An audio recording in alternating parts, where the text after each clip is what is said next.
பரலோகத்திலிருந்து கர்த்தருடைய தூதனின் 7ஆம் எக்கால சத்தம்.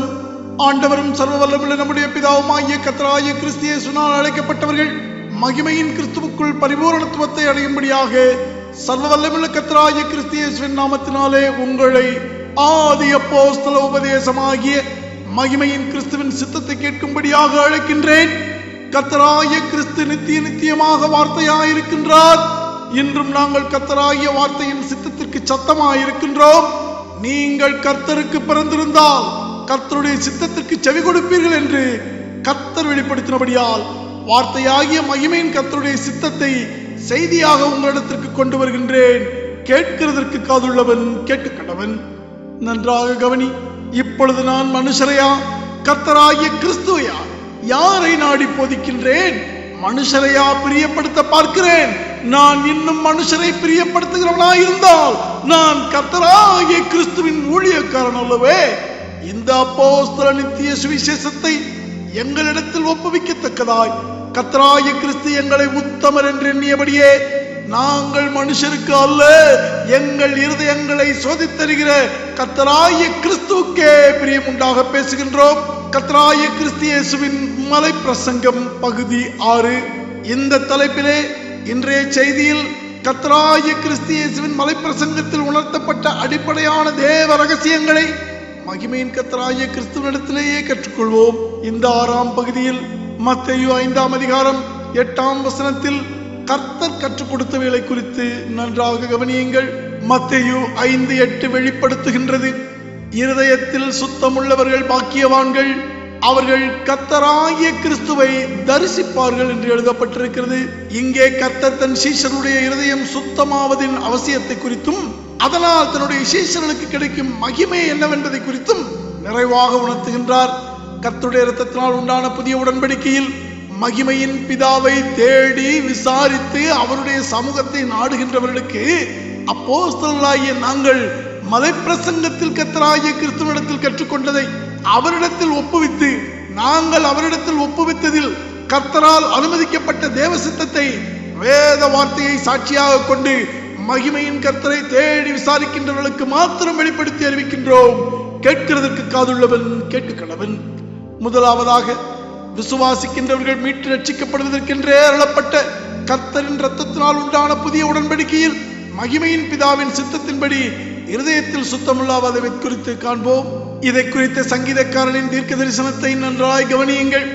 கர்த்தருக்கேற்ற கிரியைகளினால் கர்த்தருக்கு கீழ்ப்படிந்ததினால் தன் கைகளில் சுத்தமுள்ளவனும் தன் ஆத்துமாவை மாயையாகிய மனுஷனுடைய கற்பனைகளுக்கும் பாரம்பரியத்துக்கும் ஒப்புக்கொடாமல் தந்திரமான புரட்டு கட்டளைகளை கொடுக்காமல் பொய் சத்தியம் செய்யாமல் இருந்தவனுமே இருதயத்தில் சுத்தமுள்ளவனும் மாசில்லாதவனுமாயிருக்கிறான் என்று சங்கீதம் 24ஆம் அதிகாரம் 1 முதல் 6 வசனங்கள் தீர்க்க தரிசனமாக உங்களுக்கு முன்னறிவிக்கின்றது. அதையே கர்த்தருடைய இரத்தத்தினால் உண்டான புதிய உடன்படிக்கையில் இருதயத்தில் நாம் சுத்தமாவதை குறித்து எபிரேயர் 11:1 கட்டளைப்படி விசுவாசிக்கின்றவருடைய இருதயங்களை மகிமையின் கர்த்தர் தன் சொந்த இரத்தத்தினால் சுத்தமாக்கி முன்குறிக்கப்பட்டவர்களையும் புறஜாதிகளையும் சமமாக்கினார் என்று அப்போஸ்தலர் நடபடிகள் 15ஆம் அதிகாரம் 9ஆம் வசனம் வெளியரங்கமாய் நமக்கு அறிவிக்கின்றது.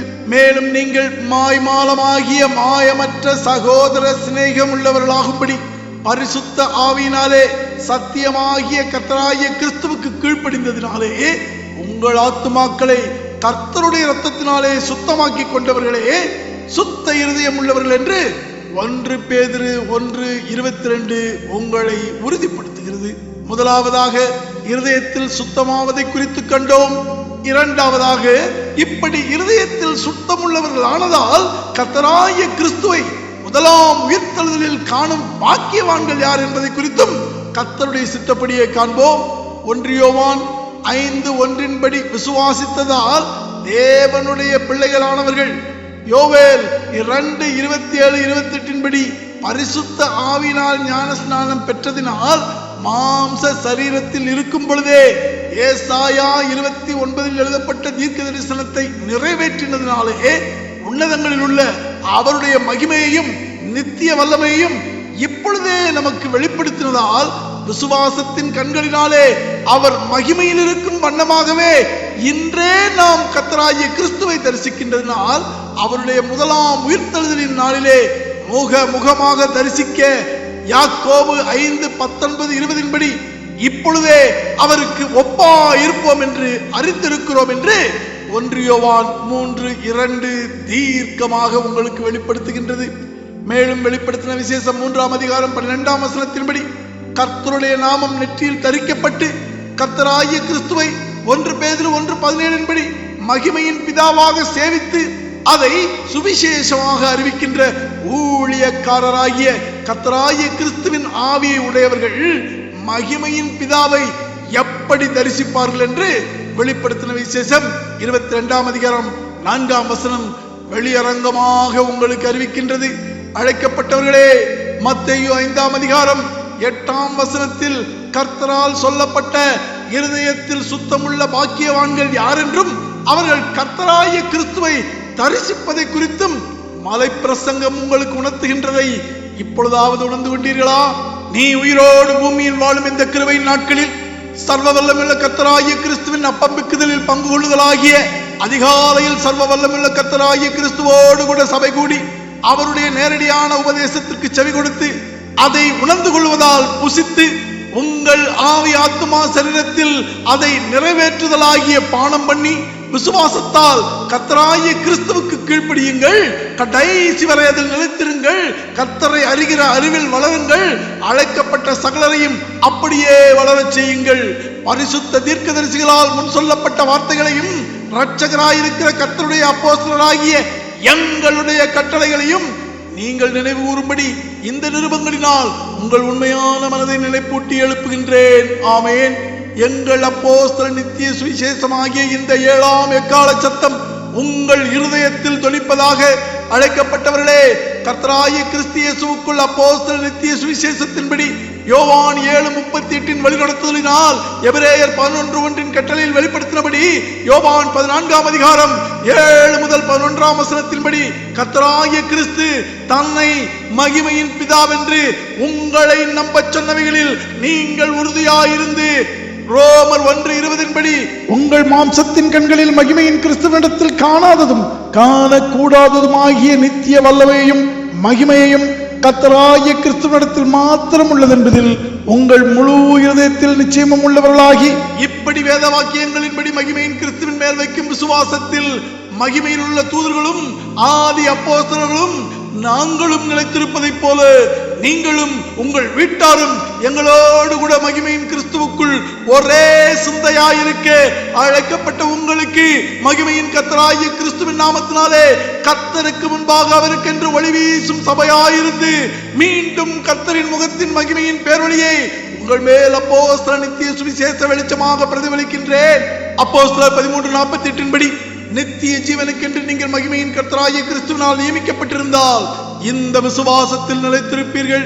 இந்த செய்தியை கேட்டுக்கொண்டிருக்கின்றவர்களே, கர்த்தராகிய கிறிஸ்து இயேசுவின் மகிமையின் நாமத்தினாலே லூக்கா 11:41 அருளப்பட்டிருக்கும் கர்த்தருடைய சித்தத்தின்படி கர்த்தராகிய கிறிஸ்துவின் அடிமையும் உங்களுக்கு அப்போஸ்தலனுமாகிய நான் உங்களிடத்தில் பிச்சையாக கேட்பது என்னவென்றால், நீங்கள் கேட்ட இந்த செய்தியை சகலரும் கேட்கும்படி அனுப்புங்கள்.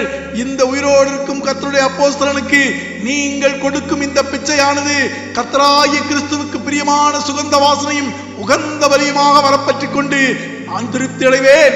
அப்பொழுது கர்த்தருடைய சித்தத்தின்படி சகலமும் உங்களுக்கு சுத்தமாயிருக்கும். ஆம், கர்த்தருடைய சித்தத்தின்படி சகலமும் உங்களுக்கு சுத்தமாயிருக்கும் என்று மகிமையின் கர்த்தராகிய கிறிஸ்து இயேசுவின் பரிசுத்த ஆவியினாலே மீண்டும் உங்களுக்கு சொல்லுகின்றேன். நம்முடைய மகிமையின் கர்த்தராகிய கிறிஸ்து இயேசுவின் சித்தம் நம்மேல் நிறைவேற்றப்படுவதாக. சர்வ வல்லமுள்ள எல்லா நாமத்திற்கும் மேலான நாமத்தை உடைய கர்த்தராகிய கிறிஸ்து இயேசுவினுடைய கிருபையும் அவருடைய தயவும் அவருடைய அன்பும் அவருடைய பரிசுத்த ஆவியின் ஐக்கியமும் கர்த்தராகிய இயேசுவை என்றென்றைக்கும் ஸ்தோத்தரிக்கப்பட்ட கர்த்தராகிய கிறிஸ்து என்று விசுவாசிக்கின்ற உங்கள் அனைவரோடும் கூட நித்தியமாக நிலைத்திருப்பதாக. நீங்கள் கேட்ட இந்த செய்தியை மகிமையின் கிறிஸ்துவுக்குள் அழைக்கப்பட்ட தேவனுடைய சபையான சகோதர சகோதரிகள் யாவரும் கேட்க செய்ய வேண்டும் என்று கர்த்தரின் பேரில் ஆணையிட்டு உங்களுக்கு சொல்லுகின்றேன். ஆமென்.